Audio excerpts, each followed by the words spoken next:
The Freedom and Progress Conference is the only conference of its kind in the country. We gather people all over the country to come to Washington to talk about how to use individual liberty, free enterprise, technological innovation, and pluralism to address the challenges and improve the lives of Americans on the bottom half of the ladder.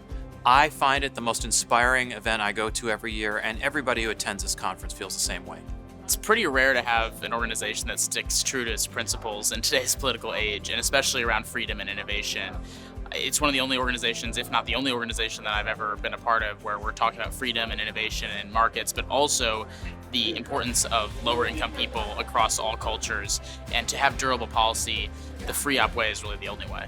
There's a lot of people who are excited about new ideas, about different ways to help the working and middle class actually get ahead. So I hope people can take from this conference as concrete as possible ideas to take back to their local governments, state legislatures, and of course the federal government to actually be able to push those across the finish line. What I love about these FREOPP gatherings is you hear from everyone and their viewpoints.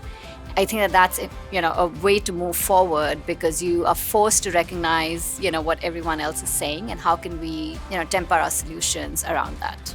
Events like these drive meaningful change in policy because they bring people together from all across the political spectrum, and FREOPP has seen those results. So there have been over 150 million people impacted by FREOPP's policies, and we'll continue to see that through events like this. I think that it's really important to have organizations like FREOPP that are willing to look at all the new issues, the emerging issues from a freedom-oriented way.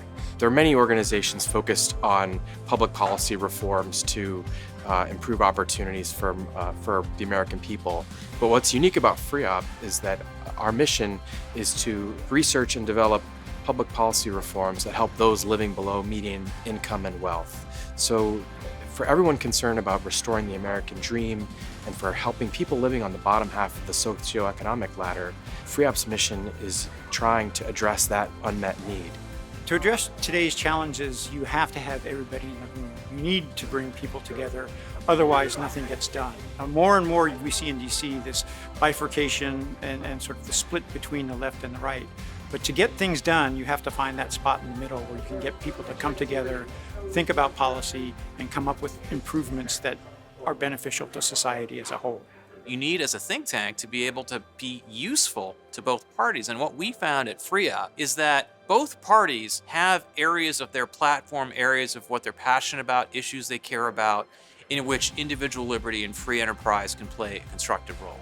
One of the things that we're most proud of at FREOPP is that reforms, laws, policies that have been inspired by the work of our scholars have improved the lives of over 150 million Americans. If you deploy freedom, if you deploy individual liberty and free enterprise and technological innovation to help people on the bottom half of the ladder, you can have so much more of an impact than if you focus on narrow ideological questions.